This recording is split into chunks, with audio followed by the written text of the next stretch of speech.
জানোনে নাই? যাৰ কাৰণে আমি কি কৰিছো যে 8 বাজিত আমাৰ বিদ্যালয় খেলপথাৰত কি কৰিছো পতাকা উত্তোলন কৰিছো আৰু এইটো দেহৰ প্ৰতি নিজৰ মাতৃভূমিৰ প্ৰতি থকা সন্মান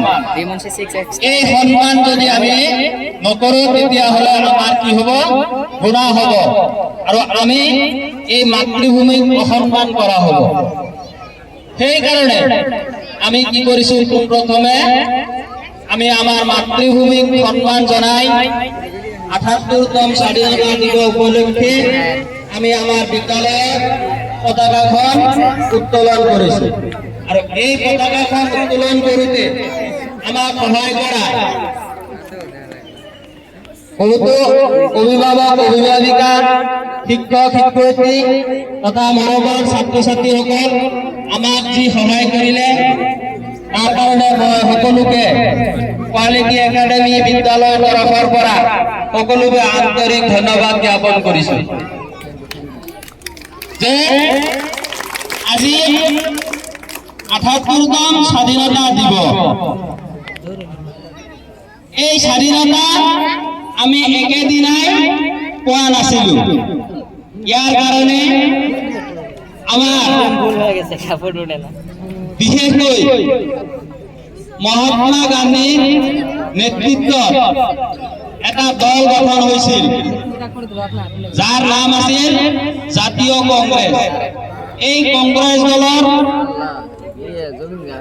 বহুতো সেনানীয়ে ইংৰাজৰ বিৰুদ্ধে সময়ে সময়ে বহুতো তেওঁলোকে যুদ্ধ ঘোষণা কৰিছিল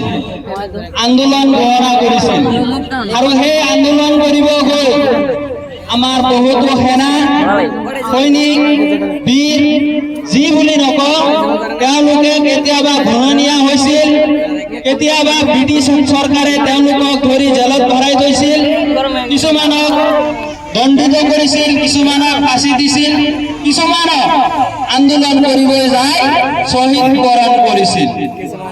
আজিৰ এই পবিত্ৰ দিনটোত সেইসকল মহান ব্যক্তিলৈ শ্ৰদ্ধা জ্ঞাপন কৰিছো তথা অন্তৰৰ পৰা তেওঁলোকক সম্বোধন জনাইছো আমি আমাৰ দেশখন স্বাধীন 1947 চনৰ 15 আগষ্ট তাৰিখে হৈছিল আৰু সেই দিনৰ পৰাই আজিলৈকে হৈছিল আৰু এই স্বাধীনতা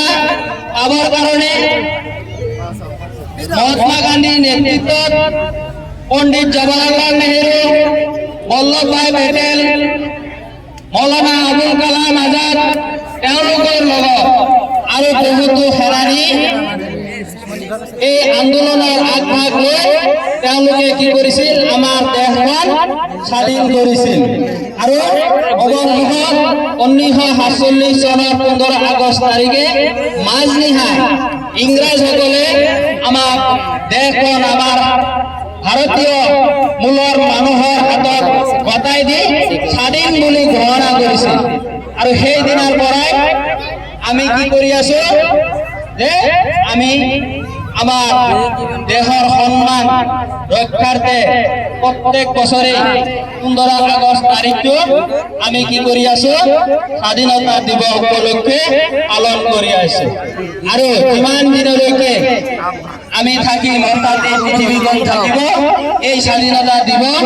পালন করে যাব লাগিব এইটো আমার কর্তব্য দায়িত্ব যি ধরা সকলোতে পড়ে দেহর মাতৃক নিজৰ মাতৃভূমিক সম্মান কৰাটো আমাৰ কৰ্তব্য গতিকে মই সকলো ল'ৰা ছোৱালী তথা শিক্ষক শিক্ষয়িত্ৰী অভিভাৱকসকলক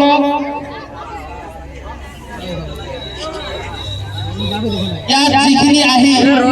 আমাক সহায় সহযোগিতা কৰিলে তাৰ বাবে পুনৰাই ধন্যবাদ জ্ঞাপন কৰিছো আৰু আমাৰ এই অনুষ্ঠানটো আজিৰ কাৰণে সমাপ্ত কৰিছো।